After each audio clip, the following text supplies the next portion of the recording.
तो चलिए आइए नन्हे मुन्ने प्यारे प्यारे बच्चों, आप सभी का स्वागत है आपके अपने चैनल फन विद फिजिक्स में।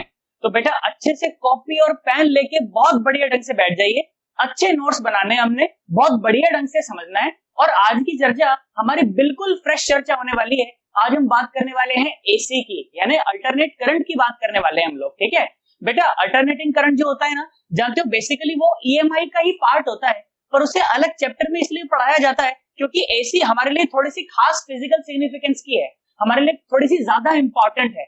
क्यों हमारे लिए क्यों ज्यादा इंपॉर्टेंट है? क्योंकि हमारे घर में जो पावर सप्लाई आती है, हमारे घर में जो इलेक्ट्रिसिटी का ट्रांसमिशन होता है, वो सारा किस फॉर्म में होता है? वो सारा एसी फॉर्म में होता है, अल्टरनेटिंग करंट के फॉर्म में होता है ना। तो हमारे घर में आ रही है, इसका मतलब हम लोग रोज इस्तेमाल कर रहे हैं। आप जिस लैपटॉप पे, जिस फोन पे आप मुझे देख रहे हैं, ये वीडियो आप देख रहे हैं, जब आपने इसको चार्ज किया था तो वो एसी वाले प्लग में लगा के चार्ज किया था भाई साहब। ये जो ऊपर जो तुम्हारे यहाँ जो लाइट जल रही है ना, ये एसी से ही जल रही है। हाँ, वो पता लगे कि अंदर डीसी वीसी लगा के रेक्टिफायर फलाना ढिमकाना ये वो करके उसको डीसी में बना लिया, पर आती क्या है? आती है हमारे पास अल्टरनेटिंग करंट, है ना। जो सप्लाई आती है वो अल्टरनेटिंग करंट के फॉर्म में आती है, 220 वोल्ट पे आती है, 50 हर्ट्ज पे आती है। माने उसकी जो फ्रीक्वेंसी होती है वो कितनी होती है? और 50 हर्ट्ज होती है उसकी फ्रीक्वेंसी। 50 हर्ट्ज का क्या मतलब होता है? 220 वोल्ट का क्या मतलब होता है? ये सारी चीजें आज बहुत बढ़िया ढंग से खोल करके एकदम ऐसा डीप में जाके एकदम ढंग से बताऊंगा भाई साहब, आनंद आ जाएगा तुम्हें। ठीक है, चलो आ जाओ, लिखना शुरू करो, साथ में बढ़िया बढ़िया नोट्स बनाने। हालांकि जब वो बोर्ड पूरा भर जाएगा तभी भी मैं आपको मौका दूंगा एक बार फिर से नोट करने का, तो कोई चीज रह जाए तो फिर दोबारा से इसको नोट कर लेना है। ठीक है, आ जाओ सुनो। तो शुरू करते हैं अपन अल्टरनेटिंग करंट की। ठीक है, अल्टरनेटिंग करंट की बात करेंगे भाई आज। Alternating current, alternating current. अच्छा भाई, बहुत बढ़िया। तो अल्टरनेटिंग करंट यानी एसी की आज हम बात करेंगे। तो बेटा सबसे पहले तो मुझे पता होना चाहिए कि जो अल्टरनेटिंग करंट है ये पैदा कैसे होता है ना, इसकी जनरेशन कैसे होती है। भाई हमारे घरों में आना तो बहुत दूर की बात है, पर ये पैदा कैसे होता है पहले मुझे इस बात का पता होना चाहिए, है ना। आ जाओ सुनो, देखो कैसे पैदा होता है मैं बताता हूं आपको। हम इसकी जनरेशन के बारे में थोड़ी सी बात करते हैं। ठीक है, generation of AC current. Okay, generation of AC, उसमें ही करंट आ जाता है, अल्टरनेटिंग करंट, है ना। तो जनरेशन ऑफ एसी, मैंने कहा भाई बहुत बढ़िया। तो कैसे पैदा होता है सुने जरा ध्यान से। मैंने बोला कि चलिए मान लीजिए अपने पास ना इस तरह से, मैंने बोला चलिए मैग्नेटिक फील्ड है। ठीक है, अपने पास क्या है? इस तरह से मैग्नेटिक फील्ड है। मैंने कहा ठीक भाई, बहुत बढ़िया, बात समझ आ गई मैंने। ये मैग्नेटिक फील्ड कितना है? मैंने बोला चलो बी नॉट है। क्या है? बी नॉट है। अब मैंने क्या करा? मैंने इसके अंदर एक ऐसे लूप रख दिया, ऐसे लूप रख दिया मैंने। ठीक है, मैंने बोला कि मान लीजिए कि ए है इसका एरिया, ए क्या है इसका? एरिया। ओके, और मैंने बोला कि चलिए मान लीजिए जो कैपिटल आर है ना, this is the resistance of this loop. ठीक है, this is the resistance of this loop, है ना। एक कंडक्टिंग लूप है जिसका रेजिस्टेंस क्या है? कैपिटल आर मैंने मान लिया, आर ओम मैंने ऐसे मान लिया। मैंने कहा ठीक भाई बहुत बढ़िया। तो क्या होगा जरा ध्यान से सुने। अगर मान लीजिए इस एक्सिस के अबाउट, अगर इस एक्सिस के अबाउट अगर इस लूप को मैं इस ढंग से ऐसे घुमाने लगूं तो क्या होगा? कि मैग्नेटिक फील्ड में ये लूप देखो अभी ऐसे रखा हुआ है ना, और ये लूप ऐसे ओए ओए ओए ओए ऐसे घूमेगा। अरे घूमेगा कि नहीं घूमेगा? अच्छा घूमेगा तो क्या होगा? जब ये घूमेगा तो इससे पास होने वाला जो मैग्नेटिक फ्लक्स है, इससे पास होने वाला जो मैग्नेटिक फ्लक्स है वो चेंज होगा। और मैग्नेटिक फ्लक्स चेंज होने से क्या होता है? एक इंड्यूस्ड ईएमएफ पैदा हो जाती है। बेटा जो इंड्यूस्ड ईएमएफ पैदा होगी ना, उसी को यहाँ पर बोला जाएगा एसी वोल्टेज। क्या बोला जाएगा? AC voltage. उस इंड्यूस्ड ईएमएफ की वजह से इस लूप के अंदर जो करंट आएगा, उस इंड्यूस्ड ईएमएफ की वजह से इस लूप के अंदर जो करंट आएगा उसे ही बोला जाता है अल्टरनेटिंग करंट। क्या बोला जाता है? Alternating current. तो मुझे बेसिकली वो करंट ही निकालना है। तो कैसे निकालूं यार? करंट निकालने के लिए पहले मुझे क्या निकालना पड़ेगा? इंड्यूस्ड ईएमएफ निकालना पड़ेगा। क्या निकालना पड़ेगा? इंड्यूस्ड ईएमएफ निकालना पड़ेगा। अच्छा इंड्यूस्ड ईएमएफ, ओके। तो मुझे याद आया, क्या याद आया? मुझे चीज याद आई भाई, जो ईएमआई में आपको पढ़ाई गई थी, याद है? इलेक्ट्रोमैग्नेटिक इंडक्शन का सेकंड लेक्चर मैंने क्या पढ़ाया था आपको? फैराडेज लॉ पढ़ाया था। क्या पढ़ाया था? फैराडेज लॉ पढ़ाया था। अगर नहीं देखकर आए हो वीडियो, या अगर तुम्हें पता नहीं है कि फैराडेज लॉ क्या होता है, तो नीचे डिस्क्रिप्शन में मैं लिंक दे दूंगा, देखकर आ जाना। ऊपर आई बटन में लिंक दे दूंगा, देखकर आ जाना। उसमें कोई परेशानी वाली बात फिर होने वाली नहीं है भाई साहब, गजब पढ़ाया है, एकदम गजब, एकदम ढंग से। सुनो जरा ध्यान से। तो फैराडेज लॉ क्या कहता है? फैराडेज लॉ ये कहता है कि जो इंड्यूस्ड ईएमएफ जो होने वाली है ना, वो ये होती है minus d phi by d. क्या होती है? Minus d phi by d t, where phi is the magnetic flux, where phi is the magnetic flux. तो कैसे होता है फाई? देखो जरा, तो फाई तो ये होने वाला है, क्या होने वाला है? B vector dot A vector. क्या होने वाला है, B vector dot A vector. अच्छा भाई बहुत बढ़िया। तो मैं बोलता हूं कि मान लो t इज इक्वल टू 0 पर ये लूप बिल्कुल ऐसा ही था, t इज इक्वल टू 0 पर ये लूप ऐसा था। फिर क्या हुआ, at t is equal to t, मैं थोड़ी देर बाद क्या होगा, लूप हल्का सा रोटेट हो गया होगा ना। और अगर देखो लूप मान लो ऐसा था तो इस समय मैग्नेटिक फील्ड ऐसा है ना, और एरिया वेक्टर भी कैसा है, ऐसा है। तो जब लूप हल्का सा ऐसा रोटेट करा तो एरिया वेक्टर भी हल्का सा रोटेट कर गया, करा कि नहीं करा। Area vector has always to be perpendicular to the area. तो अगर एरिया ऐसा था तो एरिया वेक्टर ऐसा था, या ऐसा मान लो, है ना, ओपन एरिया है ना, तो या तो ऐसा मान दो या तो ऐसा मान लो। मैंने बोला मान लो ये ऐसा था लूप, तो शुरू में एरिया वेक्टर कैसा था, ऐसा, और मैग्नेटिक फील्ड भी कैसा था, ऐसा। तो दोनों के बीच में एंगल कितना था, 0। अरे दोनों के बीच में एंगल कितना था, 0। अगर ये लूप हल्का सा टी टाइम बाद कहां घूम जाएगा, तो ये एरिया वेक्टर भी ऐसा घूम जाएगा। अब देखो मैग्नेटिक फील्ड ऐसा, एरिया वेक्टर ऐसा, मैग्नेटिक फील्ड ऐसा, एरिया वेक्टर ऐसा। फिर सुन लो, मैग्नेटिक फील्ड ऐसा, एरिया वेक्टर ऐसा। तो मैग्नेटिक फील्ड और एरिया वेक्टर में एंगल बन गया थीटा। अरे एंगल बन गया कुछ theta at some time t, है ना। तो क्या लिखा गया, ये लिखा गया कि magnetic flux is equal to B A और cos थीटा, बी ए और cos थीटा। पर सर मुझे कैसे पता चले थीटा कितना है, अरे पता है मुझे, देख ओमेगा दिया हुआ है ना। ओमेगा क्या होता है, ओमेगा यही तो होता है, क्या होता है, omega is equal to theta by t. तो थीटा हो गया ओमेगा टी। अरे थीटा क्या हो गया, ओमेगा टी हो गया। पुट कर दो उधर, तो अपने पास फ्लक्स आ गया। फ्लक्स क्या आया, बी ए और साथ में cos ओमेगा टी। क्या आ गया, बी ए और साथ में cos ओमेगा टी। चलो आ जाओ ईएमएफ निकाल लो। तो ईएमएफ क्या आया, ईएमएफ आया d phi by d minus d phi by d. तो कितना आ जाएगा ये, देखो बी ए तो कांस्टेंट है, cos ओमेगा टी का माइनस sin ओमेगा टी, तो एक माइनस पहले से है तो माइनस खत्म हो जाएगा, और ओमेगा टी का एक ओमेगा आगे आ जाएगा। तो क्या हो जाएगा, बी ए ओमेगा और sin ओमेगा टी, है ना। This will be the EMF produced in this loop, this will be the EMF produced in this loop. तो क्या आया लूप में, ईएमएफ कितना आया, ईएमएफ इतना आया, कितना आया, बी ए और ओमेगा और साथ में sin ओमेगा टी। मैंने कहा भाई ठीक है बहुत बढ़िया। अब मेरी बात सुनो ध्यान से देखो, तो बी तो कांस्टेंट है, अरे मैग्नेटिक फील्ड पर लगा दिया कांस्टेंट है, लूप का एरिया भी कांस्टेंट है, एंगुलर फ्रीक्वेंसी भी कांस्टेंट है। तो बेटा ये तीनों ही फैक्टर जब कांस्टेंट हैं तो इन तीनों को मैंने एक साथ एक नया कांस्टेंट लिख दिया और उसको बोल दिया ई नॉट। क्या बोल दिया उसको, ई नॉट बोल दिया। अच्छा भाई तो ई क्या आ गया यहाँ से, ई ये बन गया, क्या बन गया, ई नॉट और साथ में sin ओमेगा टी। वहां पर ई नॉट की वैल्यू तो आप जानते ही हो, ई नॉट की वैल्यू क्या है, ई नॉट की वैल्यू है बी ए ओमेगा। क्या है, बी ए ओमेगा। अब अगर ईएमएफ मेरे पास आ गया है तो करंट निकालना मेरे लिए कोई बड़ी बात नहीं है। अरे मैं तो जानता ही हूँ यार, कितनी बार पढ़ चुके हैं, करंट इलेक्ट्रिसिटी में भी पढ़ाया, मैग्नेटिक फील्ड वाले चैप्टर में भी पढ़ाया, एएमआई में भी पढ़ाया, और फिर से पढ़ रहे हैं भाई साहब। करंट क्या हो जाएगा लूप के अंदर, current will be equal to EMF divided by the resistance of the loop. हो गया काम। लो आ जाओ सुनो, देखो तो कितना आया, करंट आया भाई साहब कितना, ई नॉट और साथ में sin ओमेगा और टी और divide bye the resistance of the loop. अब सुनो, ई नॉट भी कांस्टेंट और रेजिस्टेंस ऑफ द लूप भी कांस्टेंट, तो इसको मैंने एक नया कांस्टेंट असाइन कर दिया और इसको मैंने बोल दिया आई नॉट। क्या बोल दिया बेटा, आई नॉट बोल दिया, ठीक है। तो आई इज इक्वल टू क्या मिला मुझे, I is equal to I not और साथ में क्या मिला, sin ओमेगा टी। क्या मिला, I is equal to I not और साथ में sin ओमेगा टी। बहुत बढ़िया भाई। अच्छा देखो मैं तुम्हें थोड़ा सा मॉडिफाई करके दिखाता हूँ इन इक्वेशन को। देखो यही तो मेरा काम था, ये जो करंट है ना यही है वो अल्टरनेटिंग करंट जो मेरे घर में आता है। पर मैं इसको आपको एक और फॉर्म दिखाता हूं जो आप किताबों में ज्यादातर पढ़ेंगे। आप किताबों में क्या पढ़ेंगे, आप किताबों में ज्यादातर ये पढ़ेंगे, सुनो जरा ध्यान से। तो बेटा यहाँ पर मैंने लूप को शुरू में बिल्कुल ऐसा माना था, है ना, तो उसका एरिया वेक्टर बिल्कुल शुरू में ऐसा था और मैग्नेटिक फील्ड भी ऐसा था।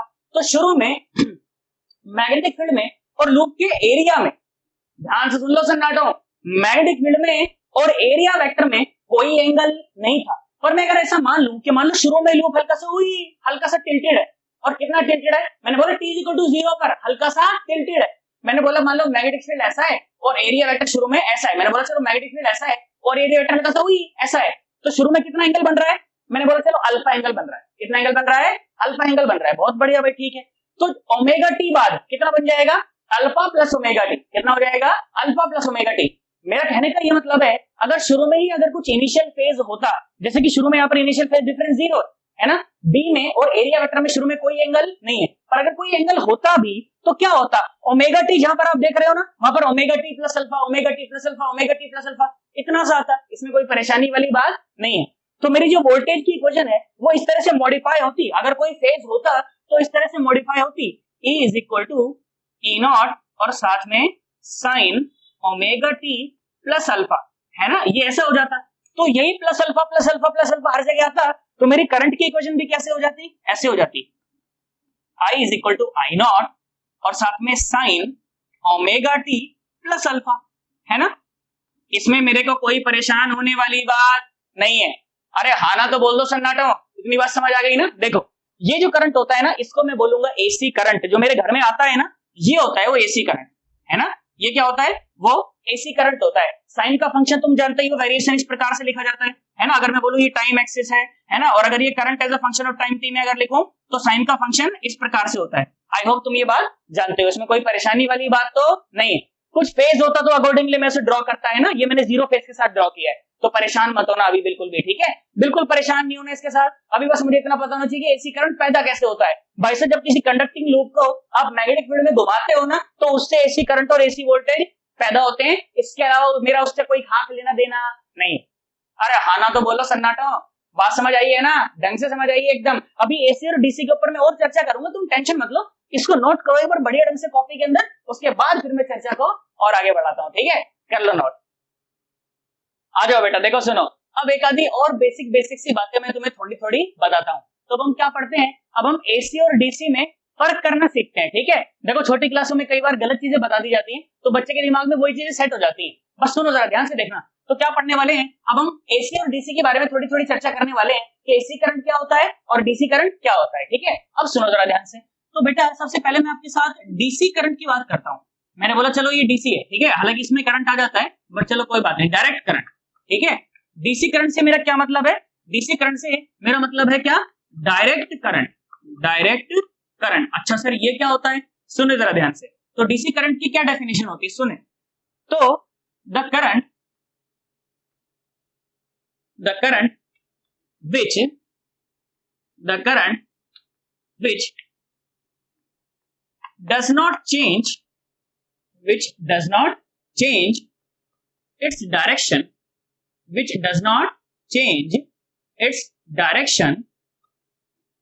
is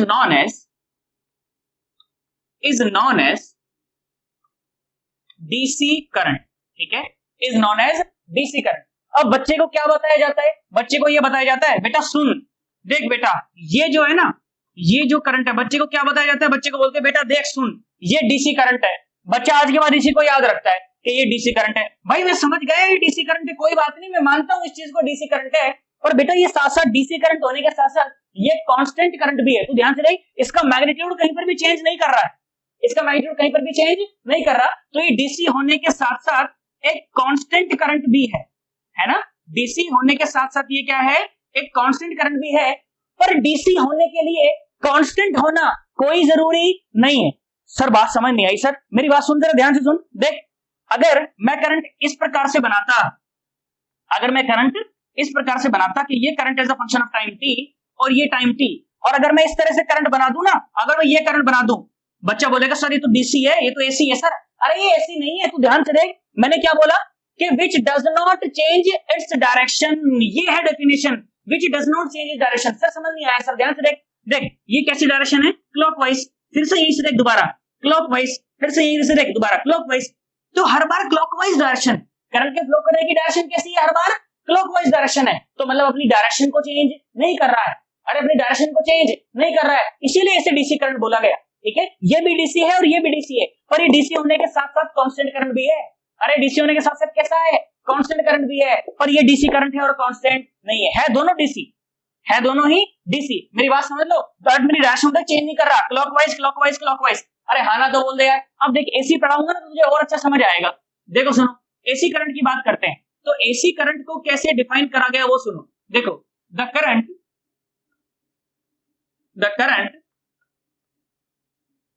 which reverses its direction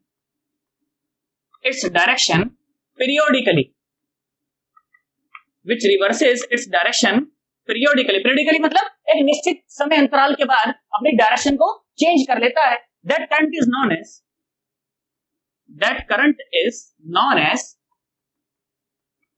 that current is known as alternating current. Sir कैसे समझूं? देखो सुनो, समझो, आओ देखो। तो मैंने बोला, देखो मान लो अगर मैं इस तरह से बोलूं कि this is the current as a function of time t and this is time t, तो ध्यान से देखो, मैंने बोला कि देख इस तरह का करंट, देख सुनो, ओए ओए ओए, सर ये कैसे? सर डायरेक्शन कहां चेंज कर रहा है? देखो सुनो, डायरेक्शन को चेंज कर रहा है। यहां देखो कैसा है, क्लॉकवाइज, यहां देखो एंटी क्लॉकवाइज, यहां कैसा, क्लॉकवाइज। तो क्या कर रहा है, एक निश्चित समय अंतराल के बाद अपने इसको डायरेक्शन को चेंज कर रहा है, clockwise anti clockwise, clockwise anti clockwise.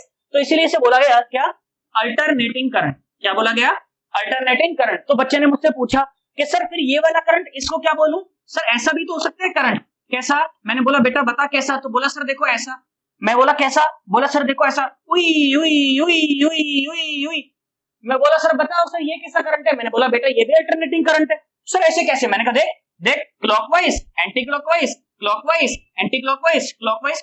तो सर ये भी अल्टरनेटिंग करंट, ये भी अल्टरनेटिंग करंट, तो इन दोनों में अलग क्या है? मैंने बोला बेटा अलग कुछ भी नहीं है, बस ये थोड़ा सा खास है ऊपर वाला। क्यों खास है? क्योंकि मेरे घर में यही आता है, क्योंकि मेरे घर में यही आता है तो मेरे लिए खास है।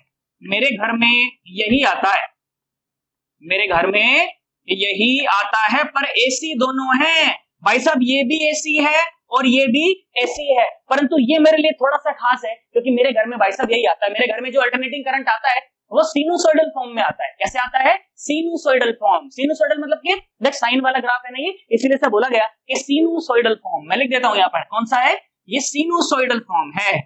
कौन सा फॉर्म है ये, सिनुसॉइडल फॉर्म। कई लोग साइनुसॉइडल फॉर्म बोल देते हैं, एक ही बात है, मैं इसे सिनुसॉइडल फॉर्म बोलता हूँ, ठीक है। तो मेरे घर में करंट इसे ऐसा आता है, इसीलिए मेरे लिए थोड़े से ज्यादा महत्व का है, इसके अलावा मेरा इससे कोई लेना देना नहीं है। ये भी एसी है और ये भी एसी, भाई साहब ये भी डीसी है और ये भी डीसी। डीसी का मतलब कतई नहीं है कि डीसी करंट कांस्टेंट होगा, ठीक है। कांस्टेंट करंट और डीसी करंट अलग अलग मतलब है भाई साहब। ये भी डीसी है और ये भी डीसी, पर ये कांस्टेंट नहीं है और ये कांस्टेंट है। क्या मेरी बात समझ आ गई? पक्की बात एकदम, सोच लो। और छोटी छोटी बातें किस प्रकार की, जैसे अगर कभी डीसी सोर्स बनाना हो तो डीसी सोर्स कैसे बनाते हो, ऐसे बनाते हो, ये प्लस ये माइनस, है ना, इस तरह से डीसी सोर्स बनाया जाता है। अगर कभी एसी सोर्स बनाना हो तो ऐसे करना, एक गोला बना के उसमें ऐसे अंदर सांप लेटा देना। ये क्या बन जाएगा, ये बन जाएगा आपका एसी सोर्स। ये क्या बन जाएगा, एसी सोर्स। जैसे ये क्या होता है, डीसी सोर्स होता है, उसी प्रकार से ये क्या होता है, एसी सोर्स होता है। गोला बनाओ, अंदर सांप लेटा दो, बात खत्म। अरे हाँ ना तो बोल यार, पक्की बात है ना एकदम, बात समझ आई ढंग से। ये डीसी सोर्स और ये एसी सोर्स, सोच ले ढंग से एकदम। दोनों की डेफिनेशन नोट करो, एग्जांपल नोट करो और फिर नीचे लिख लो छोटी छोटी बातें करके ये दोनों तीनों बातें ऐसे लिख डालना, ठीक है। चलो उसके बाद फिर मैं चर्चा को आगे बढ़ाता हूँ, इसको नोट कर लो, एक बार करो। आओ बेटा देखो सुनो, अब चर्चा को एक नई तरफ लेकर चलते हैं, थोड़ा सा नया मोड़ देते हैं अब चर्चा को, ठीक है। अब बढ़िया बढ़िया नई नई बातें करते हैं। अच्छा मुझे एक बात बताओ, अगर मैं तुम्हारे से इंस्टेंटेनियस करंट की बात करूं, किसकी बात करूं, इंस्टेंटेनियस करंट। इंस्टेंटेनियस करंट ये क्या होता है, किसी पर्टिकुलर इंस्टेंट ऑफ टाइम पे, किसी पर्टिकुलर समय पे जो करंट सर्किट के अंदर बह रहा होता है उसे ही बोला जाता है क्या, इंस्टेंटेनियस करंट। क्या बोला जाता है बेटा, इंस्टेंटेनियस करंट। तो अगर मैं तुमसे इंस्टेंटेनियस करंट की बात करता, मैं पूछता कि बताओ बेटा इंस्टेंटेनियस करंट क्या होता है, तो तुम चुपचाप बोल देते कि सर dq by dt होता है। क्या होता है, dq by dt होता है। इसका मतलब सर कैसे, अगर मैं तुमको ऐसा दे देता कि मान लो ऐसे, इस तरह से मैं तुमको छोटा सा सवाल देता कि मान लो charge as a function of time t is given as this कि t² + 1, t² + 1, मैं बोलता कि find current in the circuit, find current in the circuit at t is equal to 1 second, at t is equal to 1 second। तो तुम क्या करते, तुम चुपचाप से I इंस्टेंटेनियस निकाल लेते। तुम क्या करते, चुपचाप से I इंस्टेंटेनियस निकालते कि dq by dt क्या आता, ये आता 2t। क्या आता ये 2t। और तुमसे पूछा t is equal to 1 second पर करंट कितना होगा, तो बता देते तुम यहां से कि t is equal to 1 second पर जो करंट होता वो कितना हो जाता, बोलो 2 एम्पियर हो जाता।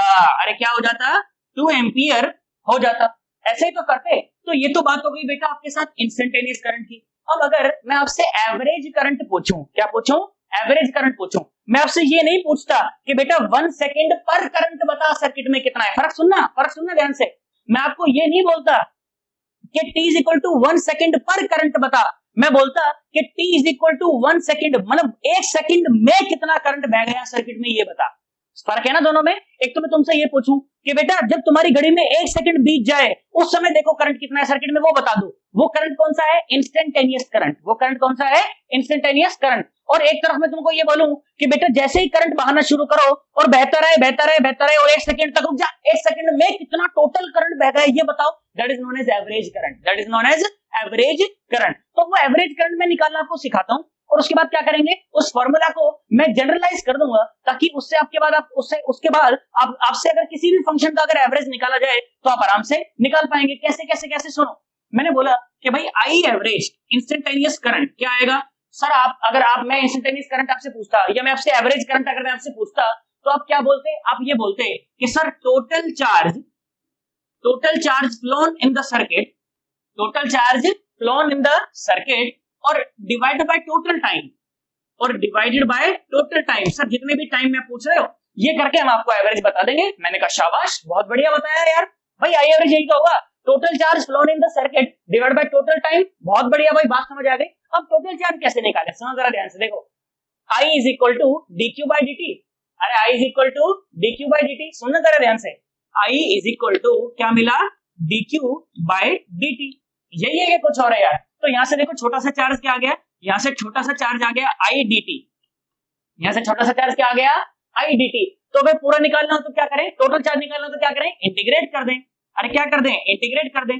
जीरो से कैपिटल Q और जीरो से कंप्लीट साइकिल तक, मतलब जहां तक भी आप एवरेज निकालना चाहते हैं वहां तक इसे इंटीग्रेट कर दें। तो this will result in what? This will result in the total charge. This will result in the total charge. Obviously जो करंट होगा वो फंक्शन ऑफ टाइम ही होगा, तभी आप इस इंटीग्रेशन को सॉल्व कर पाएंगे, है ना। और ध्यान से देखो तो ये क्या हो जाएगा? ये हो जाएगा इंटीग्रेशन। देखो ऊपर ऊपर का पार्ट टोटल चार्ज क्या आ गया? Current as a function of time t और dt और जीरो से लेकर कैपिटल T और divide by total time. Total time कैसे? मैं बोलूं अगर dt छोटा सा टाइम है तो इंटीग्रेशन करके क्या आ जाएगा? पूरा टाइम आ जाएगा। पूरा टाइम मतलब जीरो से और कैपिटल T तक। अरे भाई साहब ये क्या आ गया? ये एवरेज करंट आ गया। ये क्या आ गया? एवरेज करंट आ गया। इसी प्रकार से अगर मैं बोलूं एवरेज वोल्टेज बताओ, क्या बताओ? Average voltage. तुमने देखा था ना कि वोल्टेज भी किसका फंक्शन थी? टाइम का फंक्शन थी। E is equal to E naught sine omega t. आ रहा था कि नहीं आ रहा था? तो उसका भी एवरेज निकलवाऊं तो एवरेज ऐसा आ जाएगा। ई एवरेज कैसा आ जाएगा? E average will be like this. कैसे? E as a function of time t और dt और जीरो से लेकर कैपिटल T और डिवाइड बाय जीरो से लेकर कैपिटल T और इंटीग्रेशन dt। तो इस तरह से क्या निकाल देंगे? ई एवरेज निकाल देंगे, है ना। बिल्कुल देखो कॉपी करके लिखा है, एकदम कॉपी करके। मैं तो कहता हूं जनरलाइज कर देते हैं फॉर्मूला को। Let's generalise the formula. Let's generalise the formula. तो फॉर्मूला को जनरलाइज करेंगे तो कैसे लिखेंगे? सुनो ऐसे लिखेंगे कि कोई भी फंक्शन मान लो मेरे को इस तरह से मेरे को दिया गया फंक्शन ऑफ टाइम t, ठीक है, और आपको इसका टाइम एवरेज निकालना है। कौन सा एवरेज निकालना है? Time average. तो f average will be like this. कैसे?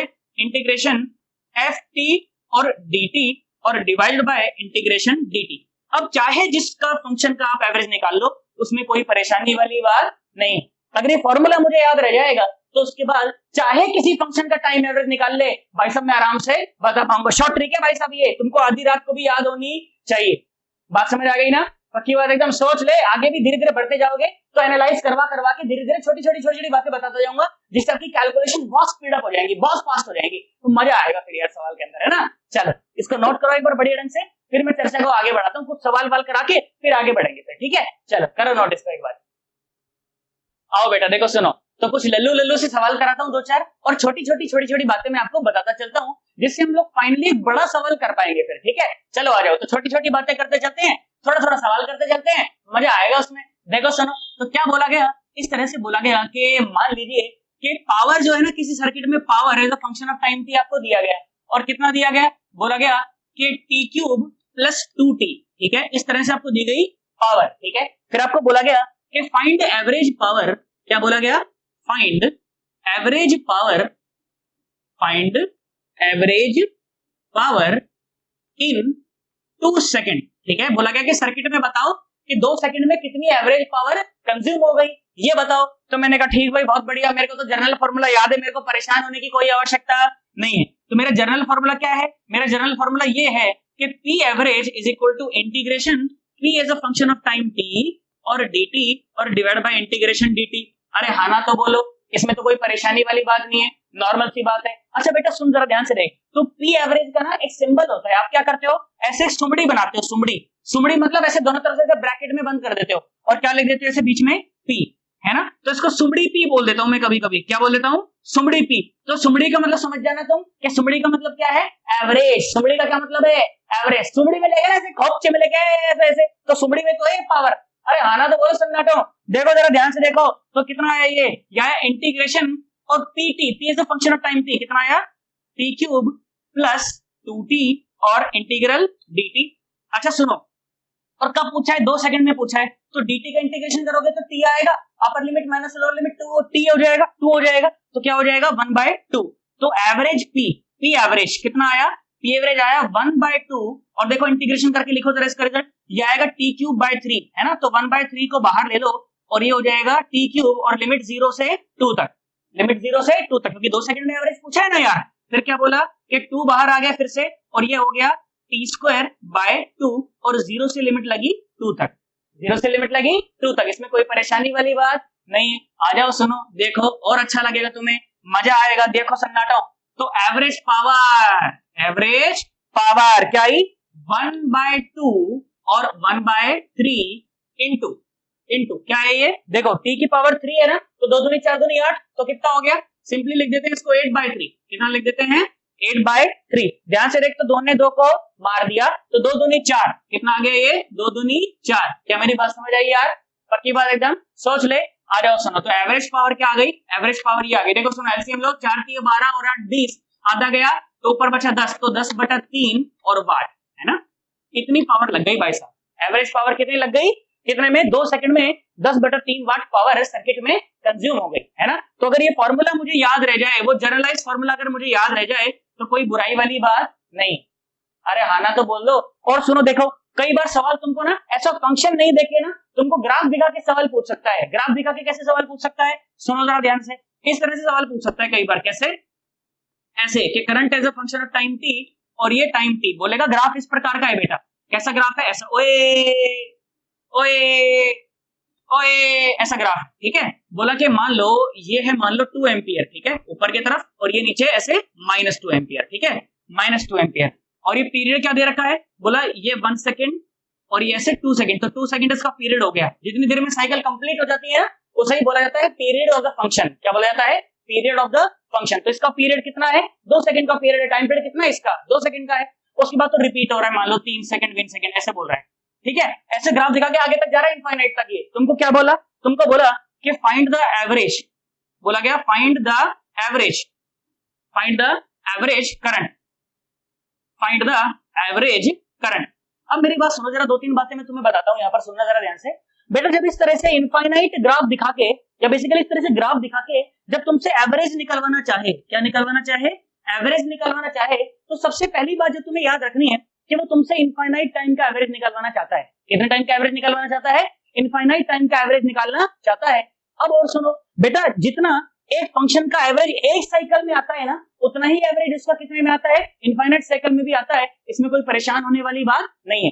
2 बातें, क्या बातें, कि जब आपसे ग्राफ दिखा के और एवरेज पूछ रहा है तो आपसे इनफाइनाइट टाइम का एवरेज पूछ रहा है। कितने टाइम का एवरेज पूछ रहा है, इनफाइनाइट टाइम का। नोट करके लिखना इस बात को कि जब भी ग्राफ दिखा के सवाल पूछे तो उसका मतलब इनफाइनाइट टाइम का एवरेज पूछ रहा है, और जितना एवरेज एक साइकिल में आता है उतना ही एवरेज इनफाइनाइट साइकिल में भी आएगा। इसमें कोई परेशानी वाली बात नहीं है।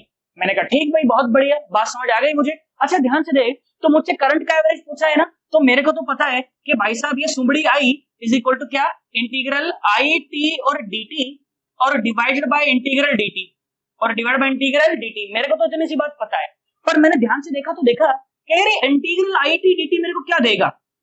ध्यान से देखो, बेसिकली करंट और टाइम का मल्टीप्लीकेशन है ना, करंट और टाइम का मल्टीप्लीकेशन। देख ग्राफ में करंट और टाइम का मल्टीप्लीकेशन तुझे क्या देगा भाई साहब, तुझे एरिया अंडर द कर्व ही तो देगा।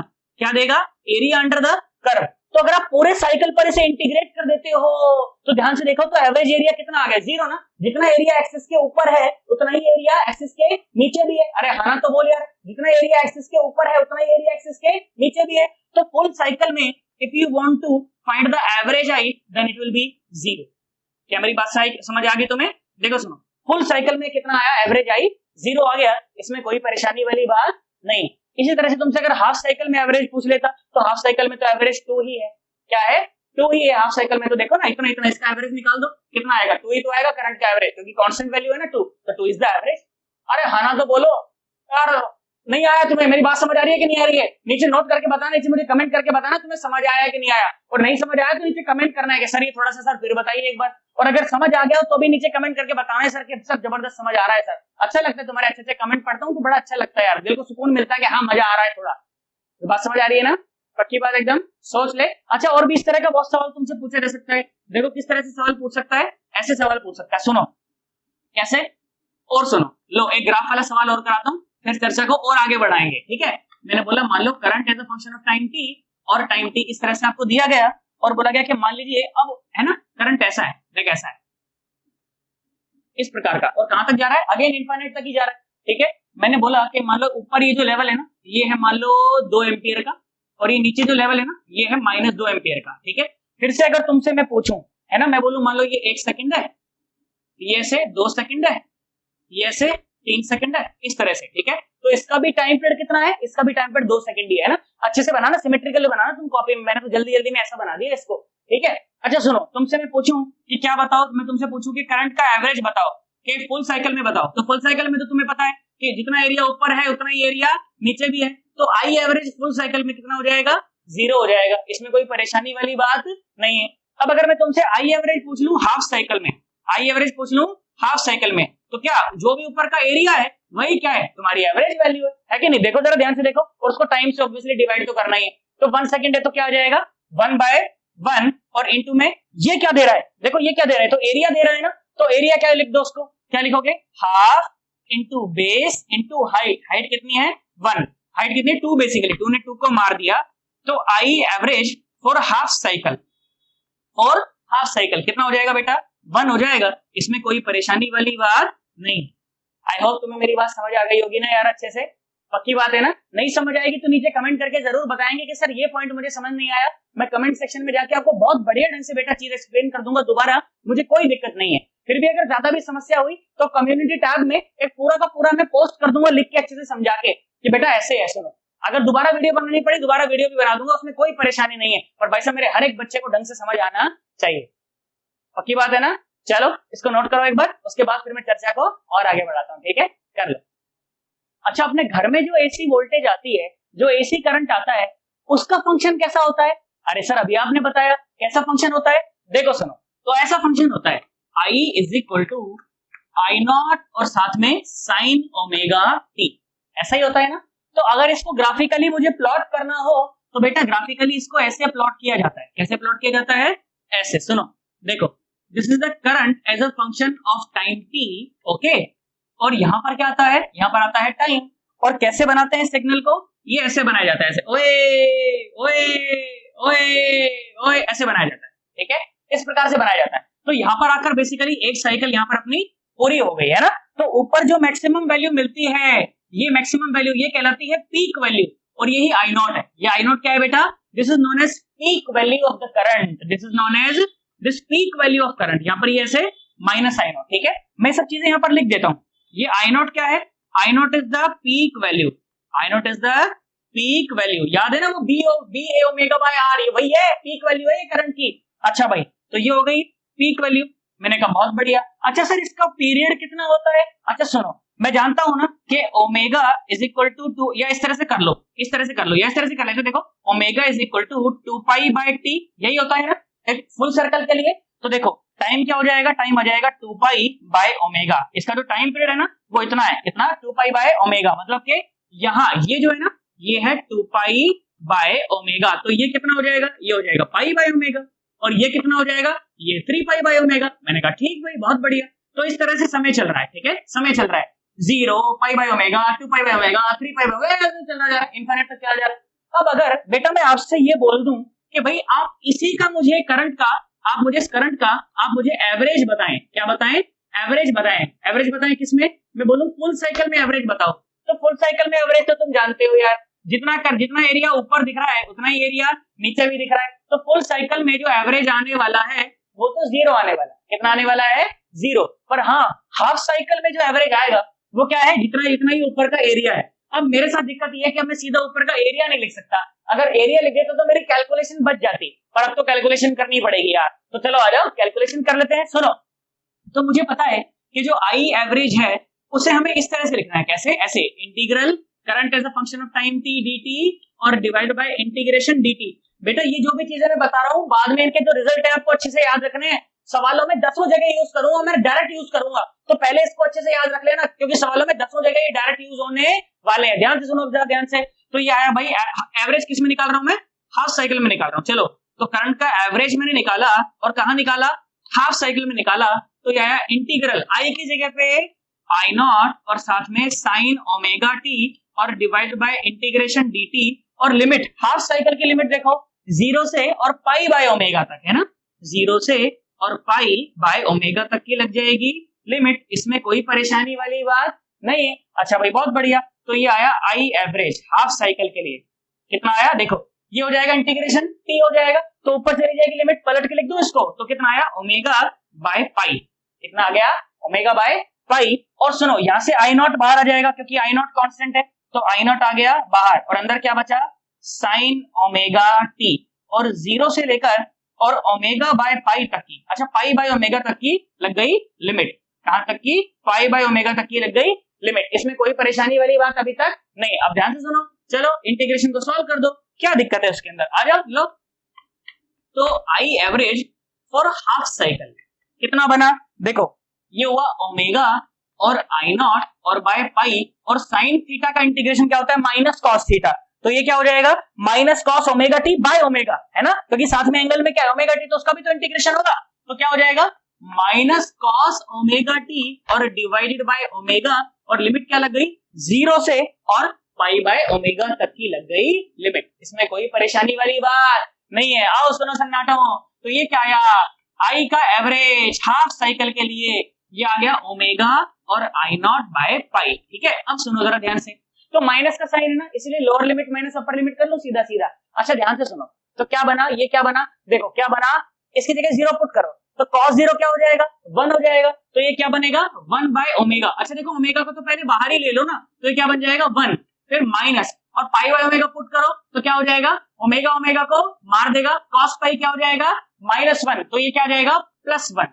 क्या मेरी बात समझ आ गई, पक्की बात एकदम। और सुनो ध्यान से देखो, तो ओमेगा ने ओमेगा को मार दिया, तो बेटा जो आई एवरेज आ गया हाफ साइकिल के लिए, क्या आ गया आई एवरेज आ गया हाफ साइकिल के लिए, वो आया 2i0 बाय पाई, क्या आ गया 2i0 बाय पाई। अच्छा याद करो, तो अपने पास जो वोल्टेज का जो फॉर्मूला था, वोल्टेज का जो अपने पास एक्सप्रेशन था वो क्या था, वो कुछ इस प्रकार का था, क्या कि E = E0 और साइन ओमेगा टी। तो अगर मैं तुमसे बोलूं कि भैया मुझे E का एवरेज बता दो, क्या बता दो, E का एवरेज बता दो और फुल साइकिल के लिए बता दो, तो तुम्हें पता है कितना आने वाला है 0 आने वाला है, अरे कितना आने वाला है 0 आने वाला है। अब तुम्हें यह भी पता है कि जो E का जो एवरेज आएगा हाफ साइकिल के लिए वो कितना आएगा, देखो इसको टीप टीप करके लिखो, जहां पर 2i0 बाय पाई है वहां पर क्या आ जाएगा 2e0 बाय पाई, कितना आ जाएगा 2e0 बाय पाई, इसमें कोई परेशानी वाली बात नहीं है। अरे हाँ ना बोल दो सन्नाटो, सीधा यूज करूंगा ये रिजल्ट बाद में, मर मत जाना, सोच लो।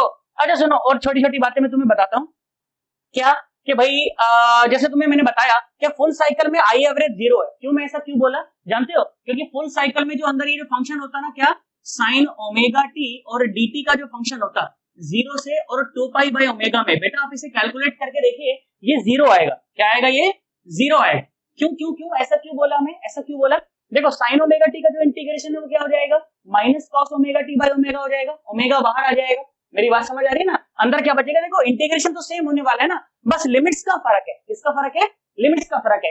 तो जो यहाँ पर cos पाई बना था तो मैंने -1 लिखा था तो +1 हो गया, अब जब cos 2 पाई आएगा तो वो तो 1 आएगा ना, तो 1 - 1 क्या हो जाएगा 0, तो integration will result in 0, integration will result in 0। आज के बाद हमेशा याद रखेंगे, चाहे बेटा साइन का फंक्शन हो चाहे कॉस का फंक्शन हो, फुल साइकिल में उसका इंटीग्रेशन कितना आता है 0 आता है। कॉपी में नीचे स्टार बनाएंगे और लिखेंगे क्या कि the integration of sine function और cos function over complete cycle becomes 0, लिख दो उसको, वहां पर लिख दो, स्टार बनाओ, लिखो the integration of sine function और cosine function over a complete cycle becomes 0, over a complete cycle becomes 0, half में 0 नहीं है, हाफ में वैल्यू आती है, पर ओवर कंप्लीट साइकिल बिकम्स 0।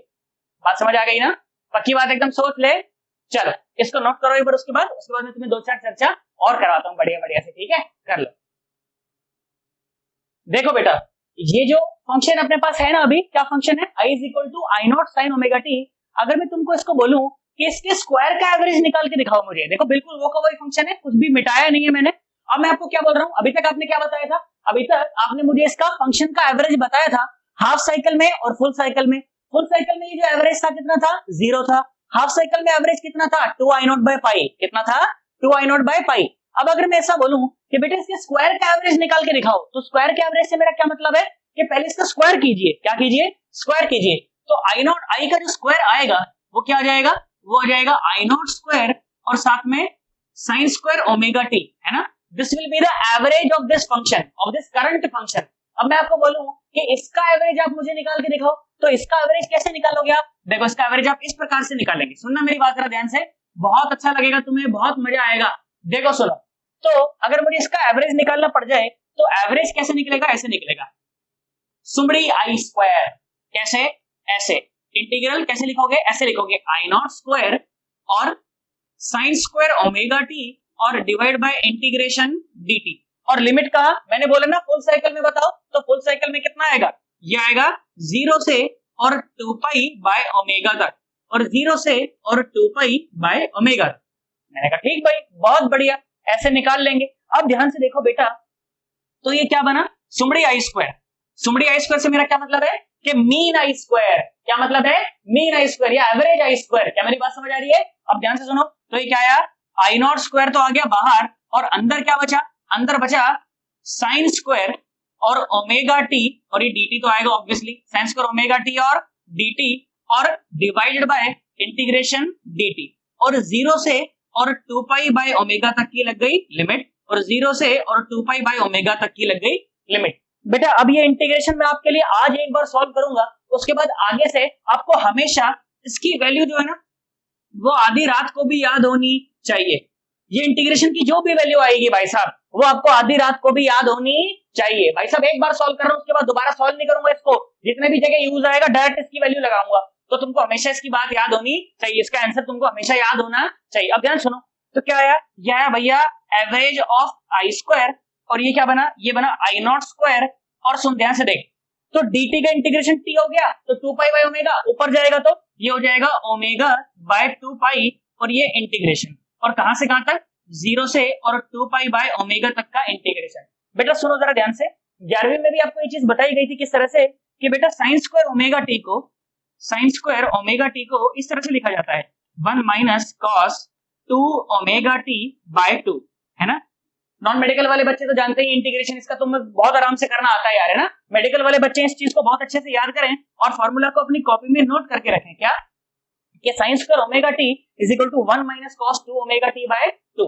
बात समझ आ गई ना, तो इस तरह से यहाँ पर लिखिए, इसे क्या लिखेंगे, 1 माइनस कॉस 2 ओमेगा टी और डिवाइड बाय 2, और साथ में आया dt, और साथ में आया dt, इसमें कोई परेशानी वाली बात नहीं। अब आ जाओ, सुनो देखो, बहुत अच्छा लगेगा तुम्हें, बहुत आसान इंटीग्रेशन है, अब आराम से हमारे से सॉल्व भी हो जाएगा। बना क्या, देखो आई स्क्वायर का एवरेज, आई स्क्वायर का एवरेज क्या बना, ये बना i0 स्क्वायर और ओमेगा, और नीचे आया 2 पाई, और नीचे आया 2 पाई। कैलकुलेशन थोड़ी सी लंबी है, बोर होने की बिल्कुल आवश्यकता नहीं है, करते जाओ, धीरे धीरे हो ही जाएगा भाई साहब, है ना। तो क्या है ये देखो सुनो, अभी इंटीग्रेशन बेटा 2 पार्ट में चला जाएगा, है ना। अभी इंटीग्रेशन कैसा चला जाएगा, 2 पार्ट में चला जाएगा। कैसे हो जाएगा, 0 से और 2 पाई बाय ओमेगा, और देखो 1/2 है ना, तो 1/2 को बाहर ले लो, और अंदर बचा dt, और अंदर बचा dt, बेसिकली 2 इसके भी नीचे, 2 इसके भी नीचे, है ना। तो क्या आया, माइनस 1/2, और अंदर क्या बचा, cos 2 ओमेगा t, और साथ में dt। समझ जाना, वो बराबर बराबर में लिखना है ऊपर, ठीक है, cos 2 ओमेगा t और dt। और लिमिट कहां से कहां, लिमिट लग जाएगी 0 से और 2 पाई बाय ओमेगा तक। कहां लग जाएगी, 0 से और 2 पाई बाय ओमेगा तक। अब ध्यान से देख, फिर से देख, cos 2 ओमेगा t dt का इंटीग्रेशन है, मतलब cos फंक्शन का इंटीग्रेशन हो रहा है, फुल साइकिल में हो रहा है। देख 0 से 2 पाई में, तो अभी थोड़ी देर पहले लिखवाया कि साइन फंक्शन या cos फंक्शन का जो भी इंटीग्रेशन आता है फुल साइकिल में, वो कितना हो जाता है बेटा, 0 हो जाता है। अरे कितना हो जाता है, 0 हो जाता है। अब ध्यान से देखो, तो ये क्या बना, देखो तो आई स्क्वायर का एवरेज क्या आया, ये आया I not square omega by 2 pi, I not square omega by 2 pi, और क्या है 1/2, और dt का इंटीग्रेशन t हो जाएगा, तो upper limit minus lower limit करेंगे तो क्या बचेगा 2 पाई बाय ओमेगा बच जाएगा। तो ध्यान से देख बेटा, तो 2 पाई ने 2 पाई को मार दिया, ओमेगा ने ओमेगा को मार दिया, तो भाई साहब अपने पास आई स्क्वायर का एवरेज क्या आया, आई स्क्वायर का जो एवरेज आया ये आया आई नॉट स्क्वायर बाय 2। क्या आया बेटा, ये आई नॉट स्क्वायर बाय 2 किसके लिए आया, ये फुल साइकिल के लिए आया है। बेटा आप इसे हाफ साइकिल के लिए भी अगर कैलकुलेट करेंगे तो लिमिट क्या लगाएंगे 0 से पाई बाय ओमेगा, बस पाई बाय ओमेगा तक लगाना, फिर भी आप इसे चेक करना, रिजल्ट आपको यही मिलेगा।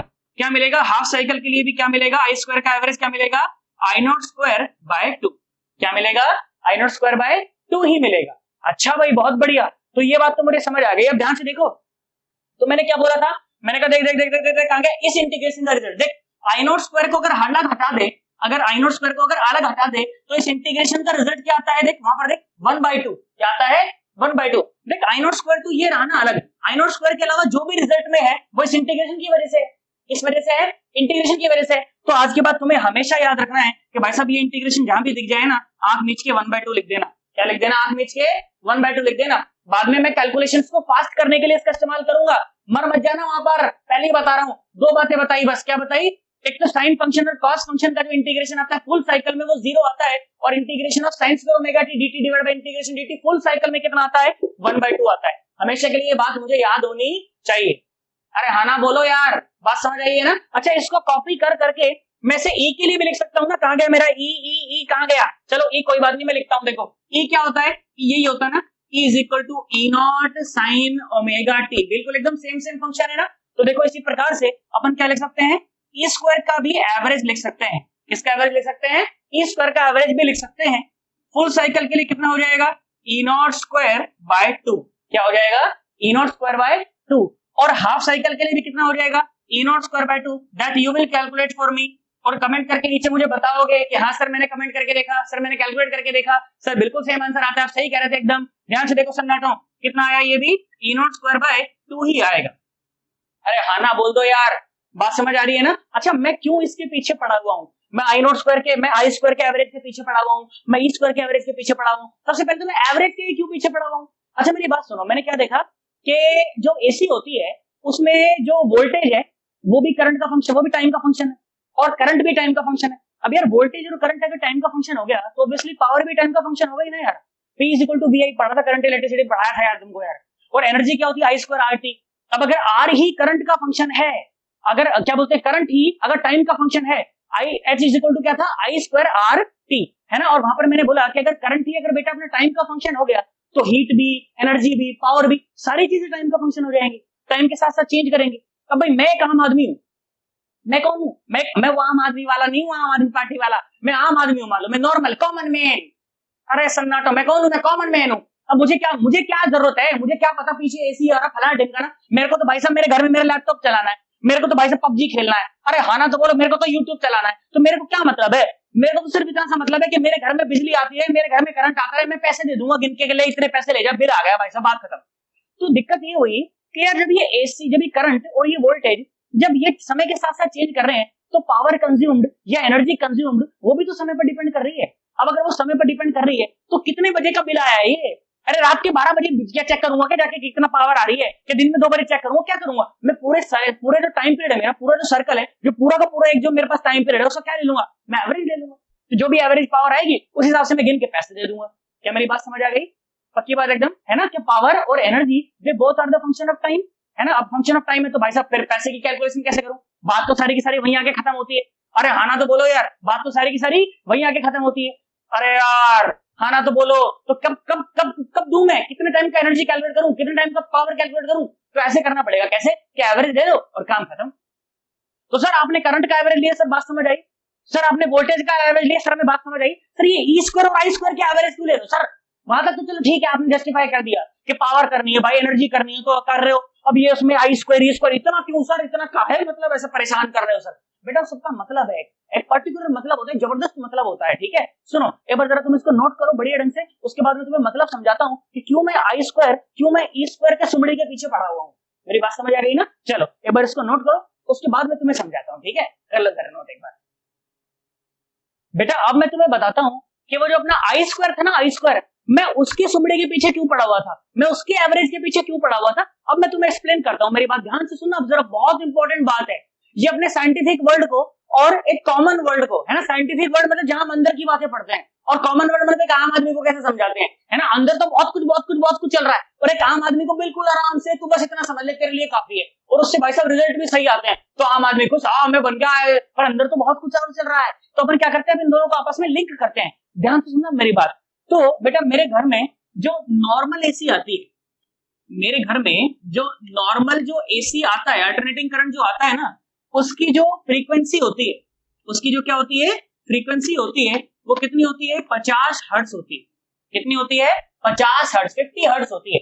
इससे मेरा क्या मतलब है, सुनो, जैसे एक जो साइकिल है एसी की ऐसे कंप्लीट होती है ना, तो बेटा 50 हर्ट्ज का मतलब है कि एक सेकंड में ऐसी ऐसी 100 साइकिल आ रही है, एक सेकंड में ऐसी ऐसी 50 साइकिल आ रही है, बेसिकली 50 हर्ट्ज है ना, तो एक सेकंड में ऐसी ऐसी कितनी साइकिल आ रही है, 50 साइकिल आ रही है। अच्छा भाई बहुत बढ़िया। अब ध्यान से देख, तो एक साइकिल में करंट कितनी बार जीरो होता है, मैंने बोला देख एक बार ये रहा और एक बार ये रहा, इसको मत काउंट करना, ये अगले वाले का हो जाता है, ठीक है।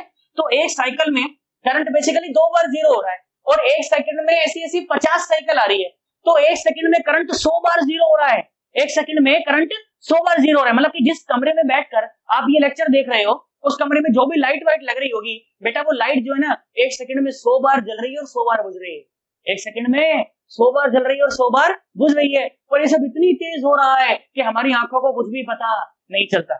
मैंने क्या बोला, 50 हर्ट्ज फ्रीक्वेंसी है, इसका मतलब कि एक सेकंड में ऐसी ऐसी 50 साइकिल, एक सेकंड में ऐसी ऐसी 50 साइकिल, मेरी बात समझ आ रही है। और एक साइकिल में 2 बार करंट जीरो, तो 50 हर्ट्ज मतलब कि 100 बार करंट जीरो, इसका मतलब कि एक सेकंड में 100 बार करंट जीरो, मतलब एक सेकंड में 100 बार बत्ती जली और 100 बार बुझी, और मेरी आंखों को कुछ भी पता नहीं चला। बात समझ आ गई। तो ये तो हो गई फ्रीक्वेंसी की बात। और जो नॉर्मल जो एसी आती है बेटा, उसकी वोल्टेज कितनी होती है, वोल्टेज बोला जाता है कि भैया ये 220 वोल्ट की एसी आ रही है मेरे घर में। नॉर्मली कितनी आती है, 220 वोल्ट की एसी आती है मेरे घर में। सर 220 वोल्ट, सर अभी तो थोड़ी देर पहले आप बता रहे थे कि जो घरों में जो आता है वो E = E0 sin omega t होता है। तो सर ये तो सर टाइम के साथ साथ बदल रहा है। सर आप बोल रहे हो 220 वोल्ट आती है, तो कांस्टेंट कैसे मान लिया जब आपने, तो बातें उल्टी पुल्टी हो गई, ये तो बातें कॉन्ट्राडिक्ट कर रही है आपस में। आप नीचे तो बोल रहे हो यही आती है, ऊपर बोल रहे हो 220 है, अरे तो टाइम के साथ साथ चेंज करनी चाहिए, आपने तो एक वैल्यू बोल दी। मैंने कहा हाँ यार बात तो सही है। तो ये 220 वोल्ट क्या है, ये 220 वोल्ट क्या है, ये क्या E0 है क्या, 220 वोल्ट क्या है, E0 है, ना ना ना ना ना, ये 220 वोल्ट E0 नहीं है बेटा। जो 220 वोल्ट है ना, this 220 volt is the RMS value of voltage, RMS value of AC voltage, RMS value of AC voltage. RMS से क्या मतलब है, RMS से मेरा मतलब है, RMS से मेरा मतलब है root mean square, root mean square value of AC voltage, root mean square value of AC voltage. मैंने कहा अच्छा बहुत बढ़िया, RMS ऑफ AC वोल्टेज होना चाहिए था ना, RMS ऑफ AC वोल्टेज। अच्छा भाई बहुत बढ़िया। तो सर कैसे लिखा जाए, देखो सुनो ऐसे लिखा जाए, देखो ध्यान सुनना अब जरा। तो 220 वोल्ट क्या है ये, सुनो, रूट, मैंने कहा रूट, बोला मीन, मैंने बोला मीन, और बोला square of AC voltage, square of AC voltage, तो मतलब के E स्क्वायर।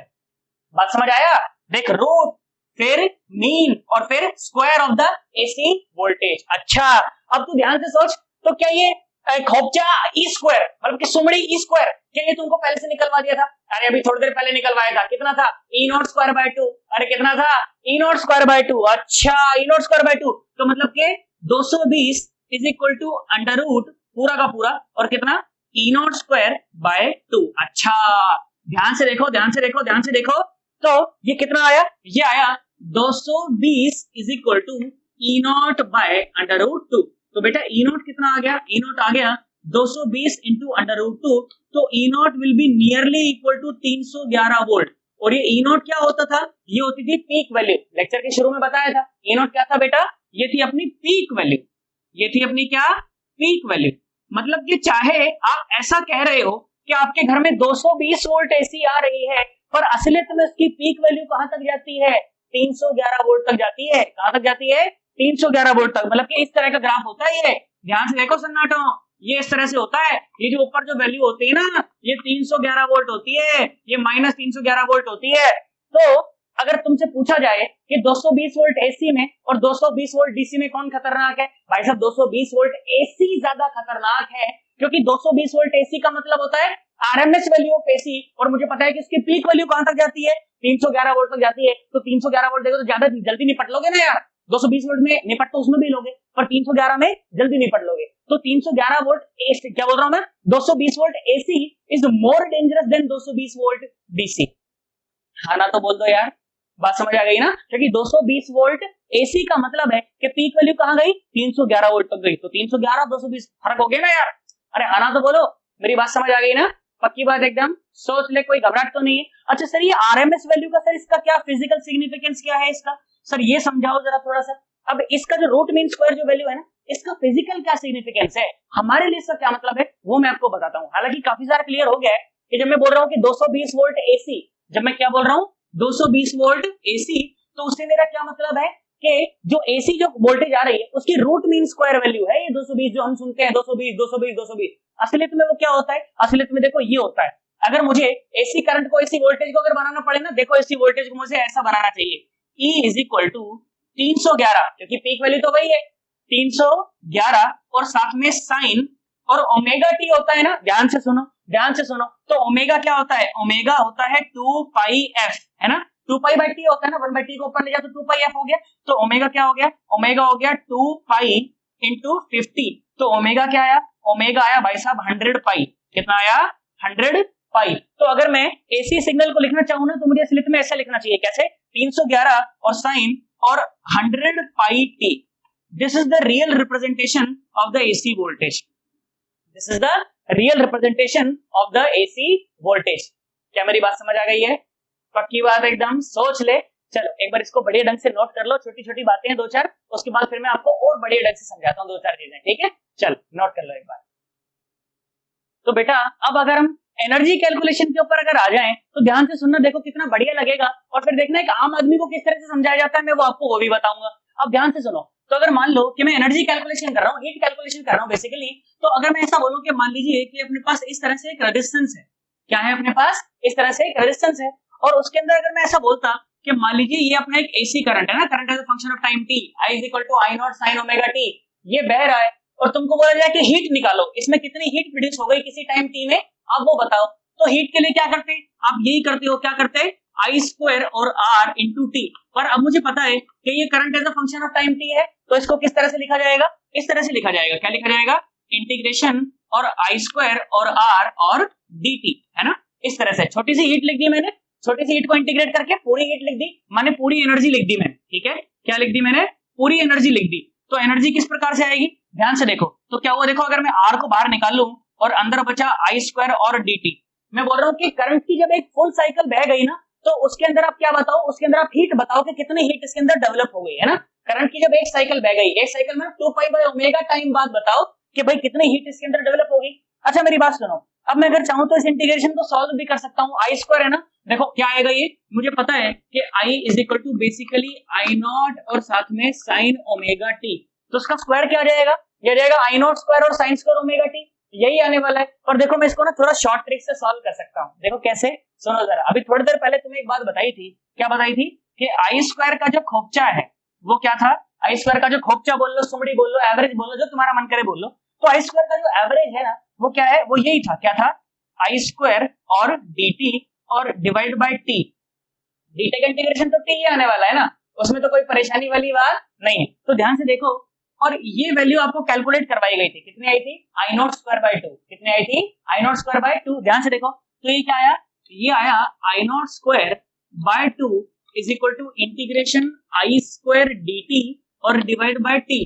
इतना सब नहीं करना चाहते कोई दिक्कत नहीं, तुम नॉर्मल इंटीग्रेशन सॉल्व करो, पर मैं तो क्या कर रहा हूँ, मैं थोड़ा शॉर्ट ट्रिक लगा रहा हूँ यहाँ पर सॉल्व करते हुए, ठीक है, थोड़ा एनालिसिस से काम कर रहे हैं, ध्यान से देखो। तो क्या आया, integration I square D T is equal to क्या आया, I not square by 2 into T, है ना, देखो इंटीग्रेशन मुझे सॉल्व नहीं करना पड़ा, मुझे सीधी इसकी वैल्यू मिल गई है ना। अभी जो वैल्यू मुझे मिली है ना, इसको जरा इसके अंदर डाल के देखो, सुनो यहाँ डाल के देखो इसको, तो ध्यान से देखना कहाँ डालना है, कहाँ डालना है, यहाँ डालना है इसको, ठीक है, देखो जरा। तो एनर्जी क्या आ गई, एनर्जी ये आ गई, क्या आ गई, एनर्जी, एनर्जी आ गई अपने पास, आर बाहर आया, आर बाहर है, और इस इंटीग्रेशन की वैल्यू क्या है, इंटीग्रेशन की वैल्यू है I not square by 2 into T, यही है ना, अच्छा ध्यान से देखो, तो बेसिकली एनर्जी क्या आई, एनर्जी अपने पास ये निकल के आई, क्या आई, ध्यान से देखो, तो ये आया आई नॉट स्क्वायर बाय 2 है ना, देखो इसको इस तरह से लिख दूं, आई नॉट बाय रूट 2, और ये आई नॉट बाय रूट 2 क्या है, अभी थोड़ी देर पहले बताया था, आई आर एम एस, क्या है ये, करंट की रूट मीन स्क्वायर वैल्यू है ना। जिस प्रकार से अपन ने क्या करा था,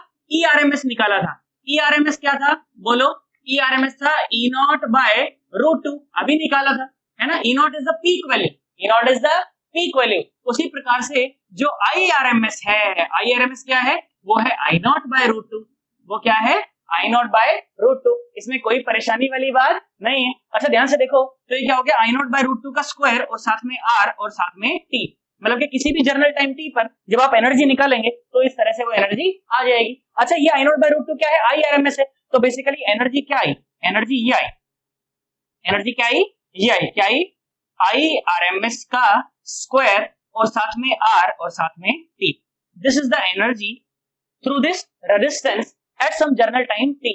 पर इतना सब कैलकुलेशन थोड़ी करवाएंगे किसी आम आदमी से, किसी आम आदमी को तो ये बोला जाता है, सुनो क्या बोला जाता है कि भाई आप ऐसा मान लो कि ये एक रेजिस्टेंस है, आप ऐसा मान लो कि ये एक रेजिस्टेंस है और इसमें से करंट टी इतना बह रहा है, आई नॉट बाय रूट 2, कितना करंट बह रहा है, I nought by root 2, which is the RMS value of the current. अब जरा हीट निकालना, देखो हीट कितनी आ रही है, एक लाइन में लिखता हूं, देख हीट कितनी आई, आई स्क्वायर आर टी, तो कितना आया, I not square by root 2 का whole square into R into T.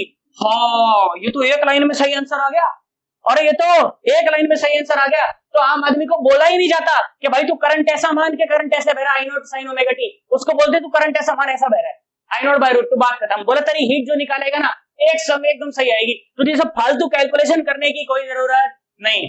मैंने क्या माना कि I is equal to I not sine omega T, उसको इंटीग्रेशन करा, ये करा वो करा, हालांकि मैंने तो इंटीग्रेशन नहीं करा, मैं तो पहले से निकाल के बैठा था, अरे हाँ ना तो बोल, मैं तो पहले से निकाल के बैठा था ये, पर क्या करते हैं इसका इंटीग्रेशन करते, ये करते वो करते, फिर एनर्जी इतनी आती। आम आदमी को क्या बोला, तू सीधा मान ले कि करंट बह रहा है आई नॉट बाय रूट 2, जो भी पीक वैल्यू हो ना उसका रूट 2 से डिवाइड करके उतना मान ले उतना करंट बह रहा है, और उससे हीट निकालते, भाई साहब तेरी हीट एकदम सही आएगी। बोला हाँ यार बात तो एकदम सही है, बात समझ आई। तो this is the physical significance of root mean square values. मेरी बात समझ आ गई, क्या बोलना चाहिए मुझे, root mean square value of the current is that value of current which produces the same heat, which produces the same heat। क्या बोलना चाहिए मुझे, जब एक एसी करंट जब सर्किट में बहे तो जो हीट आएगी वही हीट कौन प्रोड्यूस करेगा, एक आरएमएस वैल्यू ऑफ जो करंट है वो प्रोड्यूस करके मुझे दिखाएगी, तो that value of current is known as RMS value of current.